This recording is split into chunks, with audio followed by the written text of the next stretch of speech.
नमस्कार, आप देख रहे हैं इंडिया वॉच और मैं हूं आपके साथ स्नेहा सिंह। वक्त हो गया है युद्ध घोष का। युद्ध घोष में आज हम बात करेंगे कल आने वाले नतीजों पर। जहां कल कर्नाटक में नतीजे आएंगे, वहीं उत्तर प्रदेश के निकाय चुनाव के भी नतीजे सामने आ रहे हैं।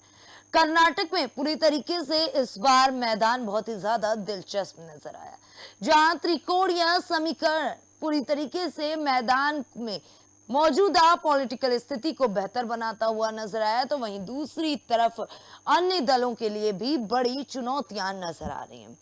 कर्नाटक विधानसभा चुनाव के नतीजे शनिवार यानी कि कल आएंगे, लेकिन उससे पहले आए एग्जिट पोल के अनुमानों ने सत्ताधारी भारतीय जनता पार्टी की चिंता बढ़ा दी। एग्जिट पोल नतीजों में बीजेपी की हार और कांग्रेस की जीत के अनुमान जताए गए। बता दें कि एग्जिट पोल के मुताबिक कांग्रेस को सबसे ज्यादा कहीं पर सीटें मिल रही हैं, तो कहीं मिली जुली बात नजर आ रही है। हालांकि पूरी तरीके से बता दें कि 2019 के लोकसभा चुनाव में बीजेपी ने बंगाल की 42 में से 18, महाराष्ट्र की 48 में से 23, कर्नाटक की 28 में से 25, बिहार की 40 में से 17, झारखंड की 14 में से 12 सीटें जीती थी। 5 राज्यों की कुल 172 सीटों में से बीजेपी ने अपने दम पर 98 सीटें जीती थी, जबकि उसके सहयोगी दलों को 42 सीटें मिली थी। इस तरह बीजेपी गठबंधन ने 172 में से 140 सीटें अपने नाम की थी। महाराष्ट्र में राजनीतिक समीकरण बदल गए हैं। 2019 में बीजेपी के साथ मिलकर चुनाव लड़ने वाली शिवसेना अब कांग्रेस और एनसीपी के साथ महाविकास अघाड़ी में। बीजेपी ने एकनाथ शिंदे को मिला लिया, लेकिन मूड ऑफ नेशन के सर्वे में महाविकास अघाड़ी को 48 में से 34 सीट मिलने का अनुमान जताया गया। इसी तरह बिहार में नीतीश कुमार अब महागठबंधन में वापसी कर चुके हैं, जिसके चलते बिहार में भी बीजेपी को नुकसान हो सकता है। हालांकि अगर कुल बात करें 2019 के चुनाव की, तो 2019 लोकसभा चुनाव में राज्य की 28 सीटों में से बीजेपी ने 25 और उसके समर्थित निर्दलीय प्रत्याशी ने 1 सीट जीती थी, जबकि कांग्रेस जेडीएस को एक सीट कर्नाटक में मिली थी। कर्नाटक में अगर बीजेपी को मात मिलती है इस बार, तो पार्टी के लिए सूबे में पूरी तरीके से 2024 के लिए मुश्किलें बढ़ सकती हैं और 2019 के नतीजे दोहरा पाना भी मुश्किल हो सकता है और कांग्रेस की सीटें बढ़ सकती हैं। इसकी भरपाई कर्नाटक के साथ ही पश्चिम बंगाल, बिहार, झारखंड, महाराष्ट्र में भी बीजेपी की सीटें घटते हुए हो सकती हैं। हालांकि पूरी तरीके से अभी एग्जिट पोल जो सामने आ रहे हैं, वो एग्जिट पोल मिली जुले हुए नजर आ रहे हैं। कहीं पर बीजेपी की बढ़त सामने आ रही है, तो कहीं पर कांग्रेस की बढ़त सामने आ रही है। लेकिन इस बार के एग्जिट पोल में कांग्रेस की बढ़त की खबरें लगातार चर्चा में है, जहां एक तरफ यह भी कहा जा रहा है कि ऐसे तो पूरी स्थिति कुछ और ही हो जाएगी। 2024 के लिए स्थिति बदल सकती है और 2024 के चुनाव के नतीजे भी अलग हो सकते हैं। लेकिन आज हमें इस पर विस्तार से जानकारी देंगे वरिष्ठ पत्रकार पंकज रस्तोगी। पंकज जी, इंडिया वॉच में आपका बहुत बहुत स्वागत है। पंकज जी, जिस तरीके से कर्नाटक में कल नतीजे आने हैं और उससे पहले जो एग्जिट पोल सामने आ रहे हैं, वो एग्जिट पोल बहुत ही उथल पुथल मचाया हुआ राजनीतिक गलियारों में। देखिए एग्जिट पोल, देखिए स्नेहा जी, इस बात को स्पष्ट समझ लीजिए। एग्जिट पोल 2018 में भी आए थे और 2018 में एग्जिट पोल ध्वस्त हो गए थे और उत्तर प्रदेश में 2022 में योगी आदित्यनाथ की दोबारा जब सरकार 37 साल बाद बनी, तब से एग्जिट पोल आए थे और वो नई सपा नई लहर चलने वाले एग्जिट पोल आ रहे थे। लेकिन योगी आदित्यनाथ ने 37 साल बाद उत्तर प्रदेश में दोबारा सरकार बना के परचम लगाया और 2019 में भी प्रधानमंत्री मोदी जब लोकसभा का चुनाव लड़ रहे थे दोबारा, उस समय भी इस तरह के तमाम एग्जिट पोल आ रहे थे, लेकिन प्रधानमंत्री मोदी ने बहुमत से कहीं ज्यादा सीटें लाकर दोबारा वहां पर सिद्ध किया। तो इस बार भी देखिए 2018 की कर्नाटक का विधानसभा चुनाव हुए थे, उस समय भी एग्जिट पोल जो बता रहे थे वो सारे समीकरण दुरुस्त हो गए थे और बीजेपी ने वहां सरकार बनाई। अब इस बार का सीट जो है 70% लगभग पोलिंग हुई है, 70.5%, 70.5। हालांकि उसमें कांग्रेस और बीजेपी के बीच में मुख्य मुकाबला है, जेडीएस भी है, लेकिन मुख्य मुकाबले में वहाँ 224 सीटों के सदन में मुख्य मुकाबले में कांग्रेस और भारतीय जनता पार्टी और कांग्रेस है। अब देखना ये किसके पाले में पब्लिक वोट करती है, क्योंकि वहां पर लिंगायत समुदाय और लिंगा समुदाय की बहुतायत है। उन्हीं दोनों समुदाय ने दूसरी ओर ज्यादा तादाद में वोटिंग की होगी, उसी की सरकार बनेगी। 23 क्या नाम है मुख्यमंत्री वहां पे हुए, 23 में से 8 उनका लिंगा समुदाय, 8 जो लिंगायत समुदाय से हुए और 7 उनका लिंगा समुदाय से हुए। इस बात को इनकार नहीं किया जा सकता है। अब देखना यह है कि जिसका कितना फायदा भारतीय जनता पार्टी जो सत्तारूढ़ दल है उसको मिलता है और कांग्रेस को कितना फायदा मिलता है, ये तो कल आने वाले नतीजे ही कोशिश करेंगे। दोनों दल के लोग अपनी अपनी दावे पेश कर रहे हैं। जो वर्तमान मुख्यमंत्री जो लिंगायत समुदाय से आते हैं SR मुंबई, वो भी कह रहे हैं कि मुझे सरकार बनना सुनिश्चित है, मुझे पूर्ण बहुमत मिलेगा।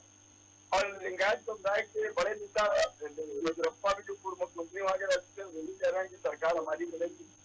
और कांग्रेस के लोग भी इस बात का पक्षधर है और कांग्रेस के लोग भी कह रहे हैं कि सरकार हमारी बनने जा रही है और कर्नाटक में कांग्रेस की सरकार बनेगी। तो सबके अपने अपने दावे हैं, लेकिन अभी इस बात में ये इसलिए क्योंकि जिस तरह अगर खाली इसी बात की चर्चा की जाए कि वहाँ का जो एग्जिट पोल है उससे उसका आकलन नहीं किया जा सकता। जी पंकज जी, ये जो एग्जिट पोल आ रहे हैं इसको लेकर के ये तो साफ नजर दिखाया जा रहा है कि पूरी तरीके से कांग्रेस जीतती हुई नजर आ रही कर्नाटक पर। इन एग्जिट पोलों के बारे में थोड़ा विस्तार से जानकारी हमारे दर्शकों को दीजिए। देखिए, एग्जिट पोल 2018 में भी आए थे, इसमें इस बात को समझिए, 18 में भी आए थे और सरकार नहीं बनी। तो अब इस बार भी जो है अगर क्या नाम है इस तरह से एग्जिट पोल आ रहे हैं तो इसे अभी पूर्णतया उस पर कंट्रोल नहीं किया जा सकता। अब एग्जिट पोल कितने लोगों के मत जाकर बने हैं, कितनी पब्लिक ने उसमें पार्टिसिपेट किया, हर विधानसभाओं में कितना ज्यादा कवरेज करके ये एग्जिट पोल बनाए गए हैं, ये तमाम फैक्टर्स है, उसी पर डिपेंड करता है। और भारतीय जनता पार्टी ने जिस तरह से वहां पर प्रचार प्रसार किया, प्रधानमंत्री मोदी ने वहां जिस तरह से कमान संभाली और जिस तरह से कार्य किया, ये भी सराहनीय रहा। और दूसरे परिप्रेक्ष्य में देखें तो कांग्रेस ने भी कोई कसर नहीं छोड़ी। प्रियंका गांधी ने कमान संभाल रखी थी, उन्होंने प्रचार प्रसार किया। और कांग्रेस के राष्ट्रीय अध्यक्ष वर्तमान जो मल्लिकार्जुन खड़गे हैं, वो वही उनकी जन्मस्थली कर्नाटक रही है और उनके सुपुत्र प्रियंका खड़गे हैं। तो मल्लिकार्जुन खड़गे के लिए भी चुनाव बहुत महत्वपूर्ण है। 80 साल की उम्र में अगर वो कांग्रेस की सरकार बनवाने में सफल हो जाते हैं तो उनके लिए भी एक ये बहुत बड़ी उपलब्धि होगी। तो ये सब तमाम समीकरण वहां पर चल रहे हैं, लेकिन अभी इस पे पूर्णतया इस बारे में कुछ कहना बड़ा अतिशयोक्ति होगा। ये तो आगे आने वाला कल का समय ही बताएगा कि किसकी सरकार बन रही है, क्योंकि दोनों दलों के अपने अपने वादे हैं। और उधर जेडीयू अलग करे कि बिना मेरे समर्थन से कोई सरकार नहीं बना पाएगा और विधानसभा आएगी। जी बहुत बहुत धन्यवाद पंकज जी हमारे साथ जुड़ने के लिए और इस खबर पर अधिक जानकारी साझा करने के लिए। हालांकि बता दें कर्नाटक में पूरी तरीके से इस वक्त माहौल गरमाया हुआ है। कर्नाटक में चुनावी माहौल के साथ साथ अब नतीजों पर भी फैसले की घड़ी बिल्कुल पास है और इस बार के जो नतीजे आएंगे वो बहुत ही चौंकाने वाले भी आ सकते हैं और या फिर ये कहें कि कर्नाटक का इतिहास बदल सकता है। लेकिन अब से कुछ ही घंटों में यानी कि कल नतीजे आने, अब 24 घंटे भी नहीं बचे हैं कर्नाटक के नतीजे आने के लिए। और दूसरी तरफ ये कहा जा रहा है कि क्या बीजेपी 2019 वाली पारी को दोहरा पाएगी। क्या कांग्रेस बीजेपी को जिस तरीके से एग्जिट पोल में मात दे रही है वो प्रक्रिया आगे जारी रहेगी या फिर जेडीएस पूरी तरीके से मैदान में छाई हुई नजर आएगी। हालांकि इन चुनाव का असर आगे आने वाले प्रदेश के चुनाव में भी पड़ने वाले हैं, जैसे बंगाल, बिहार, झारखंड, महाराष्ट्र में भी बीजेपी की सीटें क्या जाएंगी अगर बीजेपी कर्नाटक के चुनाव में कुछ सीटों पर हारती है तो। हालांकि बता दें पूरी तरीके से बीजेपी की जो सीटें सामने आ रही हैं वो भी बहुत दिलचस्प नजर आ रही हैं। 62 से 80 सीटों पर सिमट सकती है बीजेपी, ये भी कहा जा रहा है। लेकिन जेडीएस को 20 से 25 सीटें और अन्य को 0 से 3 सीटें मिलने का अनुमान एग्जिट पोल में जताया गया है। बीजेपी अगर चुनाव हारती है तो साल 2024 के लोकसभा चुनाव में पार्टी की सीटें कर्नाटक में घट सकती हैं। हालांकि साउथ में जीरो पर सिमटने का खतरा भी इस वक्त बीजेपी पर मंडरा रहा है, क्योंकि जिस तरीके से कर्नाटक के चुनाव में बीजेपी पूरे दमखम के साथ मैदान में नजर आई थी, तो वहीं कांग्रेस में इस बार काफी कुछ बदलाव भी देखने को मिला था। हालांकि हमारे साथ राजनीतिक विश्लेषक अनिल त्रिपाठी जुड़ चुके हैं। अनिल जी, इंडिया वॉच में आपका बहुत बहुत स्वागत है। बहुत बहुत धन्यवाद।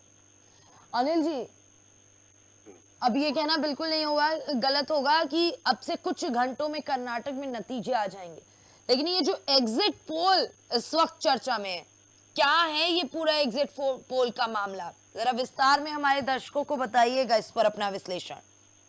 देखिए, ओपिनियन पोल और एग्जिट पोल ये पहले भी गलत होते आए हैं।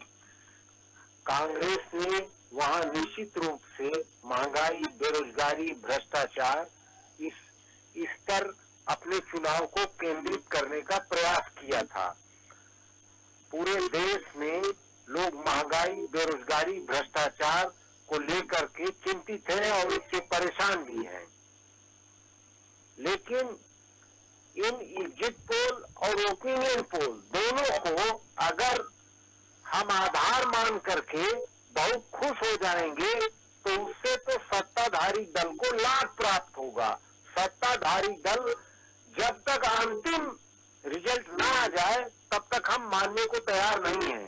पिछली बार मध्य प्रदेश में कांग्रेस को पूर्ण बहुमत मिला था और वहां पर सत्ताधारी दल ने जिस तरीके से खरीद फरोख्त तोड़ फोड़ करके अपनी सरकार बनाई, उससे लोकतंत्र और विरोधी दलों को पछाड़ने की जो प्रवृत्ति आई वो दिन प्रतिदिन बढ़ती गई। वही हाल महाराष्ट्र में भी देखने को मिला। जो कंडीशन महाराष्ट्र में है, जिसको आप सुप्रीम कोर्ट एनालिसिस कर रहा है और सुप्रीम कोर्ट ने भी उस पर तमाम तरीके की टिप्पणियां की हैं जी। तो मेरा मानना है कि कर्नाटक के ओपिनियन पोल और एग्जिट पोल दोनों पोलों को हमें अभी बहुत गंभीरता से नहीं लेना चाहिए और अगर चुनाव कांग्रेस वहां जीत जाती है तो उसे बड़ी सतर्कता के साथ अपनी सरकार भी चलानी होगी और बड़े सतर्कता के साथ महंगाई, बेरोजगारी, भुखमरी इस पर पूरे देश में जाना होगा। क्योंकि भारतीय जनता पार्टी अगर एक राज्य में चुनाव हार जाती है, जो 2024 के लिए पहला लिटमस टेस्ट है, अगर ये चुनाव हार जाती है तो उसका ग्राफ बड़ी तेजी से गिरने लगेगा। उस ग्राफ को बचाने के लिए भारतीय जनता पार्टी कुछ भी करने को तैयार हो जाएगी। पूरे देश में इस चुनाव के परिणाम आने के बाद पूरे देश में हो सकता है तमाम तरीके के सांप्रदायिक दंगे भी हों।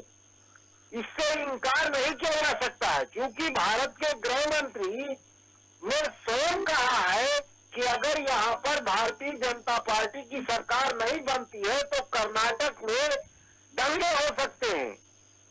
तो इसको तो मैं कर्नाटक पर ही नहीं पूरे देश के स्तर पर देख रहा हूँ। वर्तमान की पोजीशन जो है वो आप स्वयं जान रही है कि कर्नाटक के चुनाव में पूरी की पूरी सरकार, पूरा का पूरा सिस्टम लगा रहा और मणिपुर जलता रहा और आज भी जल रहा है, जिस पर न सरकार कुछ बोलने को तैयार है, न आप सरकार का कोई नुमाइंदा बोलने को तैयार है। लेकिन अगर आम जनता के बीच में महंगाई, बेरोजगारी, भुखमरी, आर्थिक बदहाली जैसे मुद्दे काम किए होंगे तो मुझे उम्मीद है कि ये ओपिनियन पोल और एग्जिट पोल दोनों जी सही साबित हो सकते हैं। लेकिन सही साबित होने के बाद भी सरकार स्थिर रहेगी ऐसा मैं नहीं मानता हूं, क्योंकि आजकल विचारधाराओं से जीत करके लोग नहीं आते हैं। लोग धन के और तमाम तरीके के मशीनरी के दुरुपयोग से जीत करके आते हैं। तमाम तरीके की व्यवस्था है, उन व्यवस्था को बनाए रखने के लिए खरीद फरोख्त भी चलती है और उस खरीद फरोख्त के चलते लोग दल बदलते हैं और सरकार बदलते हैं। इसलिए मेरा ये मानना है कि अगर वहां कांग्रेस चुनाव जीत भी जाती है तो उसे बहुत सतर्क रहने की जरूरत होगी, कहीं कोई दूसरा सिंधिया वहां भी न पैदा हो जाए जो सरकार तोड़ करके दूसरी सरकार बना दे। जी अनिल जी, आपने कहा कि सरकार किसकी बनेगी, सीटें जीतने के बाद भी ये कहना भी बहुत ही मुश्किल है। एग्जिट और ओपिनियन पोल दोनों ही इस वक्त जो लगातार चर्चा में आए हैं उसके बाद भी सवालों के घेरे में। हालांकि ये कहा जा रहा है कि साउथ की सीटें बीजेपी के लिए बहुत ही महत्वपूर्ण है, इसलिए कर्नाटक का चुनाव बीजेपी के लिए नाक की शाख की बात हो रही है। ये कहां तक सही है, इस पर जरा विश्लेषण दीजिए। अभी कल मतगणना होनी है जी। मतगणना में सरकार अपनी पूरी मशीनरी का पूरी तरीके से दुरुपयोग करेगी। निर्वाचन आयोग, आपको मालूम है कि धर्म के नाम पर भारत के प्रधानमंत्री ने स्वयं कहा है कि बजरंग बली का नाम लीजिए और ईवीएम का बटन दबाइए, कमल को वोट दीजिए। इसके बाद भी उनके विरुद्ध किसी तरीके की कोई कार्रवाई नहीं की गई, जबकि विरोधी दलों को 20 तरीके की नोटिसें प्राप्त कराई गई, नोटिसें दी गई, जो दुर्भाग्यपूर्ण है। इससे स्पष्ट साबित होता है कि निष्पक्ष संस्था निष्पक्ष कार्रवाई करने में फेल रही है, विफल रही है। इसी तरीके से अगर कल का परिणाम कांग्रेस के पक्ष में आता, अगर कांग्रेस के पक्ष में 150 पार जाता है, तब तो हम मान लेंगे कि भारतीय जनता पार्टी हार मानने को तैयार हो गई है। अगर ये अंतर 20, 25, 30 सीटों का रहता है तो आप समझ लीजिए कि वो सरकार बहुत दिन तक स्थिर सरकार नहीं हो सकती है। उसको भारतीय जनता पार्टी की केंद्रीय सरकार 2024 के लोकसभा चुनाव के पहले ही गिरा करके अपनी सरकार बना लेगी। इस तरीके उसने पिछली बार ये काम किया था, वही काम आगे भी कर लेगी। आपको याद होगा कि मध्य प्रदेश, महाराष्ट्र, जहां गठबंधन की सरकारों को गिरा करके, तोड़ करके उसने अपनी सरकारें बनाई है। इसलिए अब लोकतंत्र जो है वो धनतंत्र और व्यवस्था तंत्र के रूप में परिवर्तित होता नजर आ रहा है। सरकारें बहुत मुश्किल का काम है कि ईमानदारी से, वैचारिक रूप से, विचारधारा के स्तर पर सरकारें चलाई जा सके। आपने उत्तर प्रदेश में भी देखा है और महाराष्ट्र में भी देखा है और मध्य प्रदेश में भी देखा है। राजस्थान में भारत सरकार ने कितनी बार प्रयास किया कि राजस्थान की सरकार को अपदस्थ करके अपनी सरकार बना ली जाए और वो किसी तरीके से सरकार बच गई, यही आप समझिए। इसलिए मेरा मानना है कि कल के चुनाव परिणाम आने के बाद, अगर कल का जो चुनाव परिणाम है वो इतने अंतर का होता है कि 140 से 150 के पार अगर जाती है कांग्रेस, तब तो उसकी स्थिर सरकार होगी। अगर वो 140 से 150 के पार रह जाती है तो उसकी सरकार स्थिर नहीं हो सकती है। मुझे इसका संदेह है। जी बहुत बहुत धन्यवाद अनिल जी हमारे साथ जुड़ने के लिए, इस खबर पर अपना विश्लेषण देने के लिए। हालांकि बता दें 2019 के लोकसभा चुनाव में बीजेपी ने बंगाल की 42 में से 18 सीटें और कर्नाटक में 2018 के चुनाव में बीजेपी ने काफी अच्छी बढ़त बनाई थी और जेडीएस के समर्थन में सरकार भी बनी थी। लेकिन इस बार जेडीएस यानी कि कौन होगा कर्नाटक का किंग मेकर, ये भी एक बड़ा सवाल है। और कर्नाटक का किंग मेकर क्या बीजेपी के साथ जाएगा या फिर कांग्रेस के साथ जाएगा, क्योंकि इस बार किंग मेकर यानी कि जेडीएस में भी बहुत बदलाव देखने को मिला है। और दूसरी तरफ ये भी कहा जा रहा है कि कई सीटों पर टिकटों के समीकरण को लेकर के भी कर्नाटक की राजनीति में बदलाव देखने को मिला है। हालांकि कर्नाटक की राजनीति के लिए जिस तरीके से भाजपा के लिए वहां की सीटें बहुत ही महत्वपूर्ण है, 224 सीटें महत्वपूर्ण है, वह उसी तरीके से कहीं ना कहीं ये सीटें कांग्रेस के लिए भी बहुत ही महत्वपूर्ण है। कांग्रेस को लेकर के प्रियंका गांधी लगातार वहां पर रोड शो रैली करते हुए अपने भाई राहुल गांधी के साथ नजर आई। वहीं तमाम विवाद भी हुआ, सोनिया गांधी को नोटिस भी दी गई इलेक्शन कमीशन द्वारा। अमित शाह के बयान को लेकर के भी कांग्रेस ने लगातार आरोप प्रत्यारोप लगाए। लेकिन ध्यान देने वाली बात यह है कि कर्नाटक के चुनाव में सबसे ज्यादा आखिरी वक्त में राजनीति जिस मुद्दे पर हुई वो थी भगवान बजरंगबली। बजरंग दल के बैन करने की बात जो कांग्रेस ने अपनी मैनिफेस्टो में की थी, उसके बाद से लगातार बजरंग दल के नाम पर वोट मांगने की प्रक्रिया बीजेपी ने शुरू कर दी। फिलहाल एग्जिट पोल जिस तरीके के नजर आ रहे हैं वो बहुत ही दिलचस्प नजर आ रहे हैं, क्योंकि सभी एग्जिट पोल बिल्कुल अलग अलग नजर आ रहे हैं। फिलहाल हमारे साथ जुड़ चुके हैं कांग्रेस नेता राज शर्मा। राज जी, इंडिया वॉच में आपका बहुत बहुत स्वागत है। Thank you. राज जी, कल नतीजे आने कर्नाटक चुनाव के, और उससे पहले एग्जिट पोल में कांग्रेस को जीतता हुआ दिखाया गया है। नहीं, ये देखिए, मैं आपके चैनल के माध्यम से एक बात कहना चाहता हूँ जी। इन 9 सालों में केंद्र में सरकार है भारतीय जनता पार्टी की, और कर्नाटका में इन्होंने चोरी से सरकार बना ली थी विधायकों को खरीद के। लेकिन जितना भ्रष्टाचार कर्नाटका की गवर्नमेंट ने किया, 40 से 50% का कमीशन चलने लगा, ये जनता को सब पता है। और मैं एक और बात कहना चाहता हूँ कि आज प्रदेश कोई भी हो, लेकिन हर प्रदेश का व्यक्ति पूरे इंडिया से, हमारे देश से ताल्लुक रखता है, क्योंकि आजकल सोशल मीडिया बहुत एक्टिव है। तो उसमें सारे लोग देख रहे हैं कि दिल्ली में लड़कियां, पहलवान, जिनके लिए ये लोग कहते थे मेरी बेटी है और ये हमारे देश का गौरव है, आज वो न्याय मांगने के लिए तरस रही हैं और खून के आंसू रो रही हैं।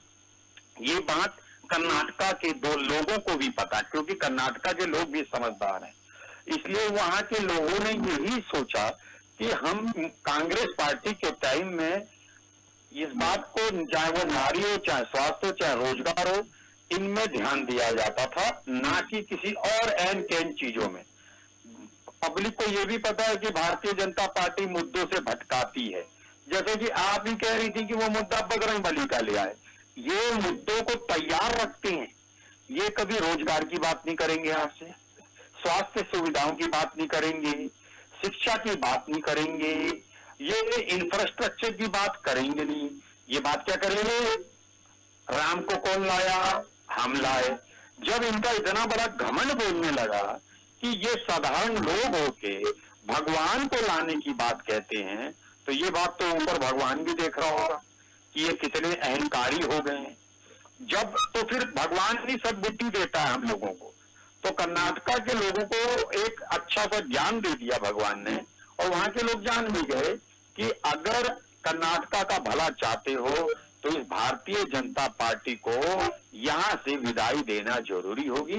और इसलिए कल आप देखेंगे कि कांग्रेस पार्टी फुल मेजॉरिटी से सरकार बनाने के लिए अग्रसर होगी। जी राज जी, अभी आपने कहा कि पूरी तरीके से बीजेपी मुद्दों को तैयार रखती है, लेकिन जिस तरीके से कांग्रेस के मैनिफेस्टो पर पूरी राजनीति हुई है, उसके बाद एग्जिट पोल कुछ और नजर आ रहे हैं, और ये भी कहा जा रहा है कि ये चुनाव बीजेपी के लिए अगर महत्वपूर्ण है तो कांग्रेस के लिए भी नाक की शाख की बात है।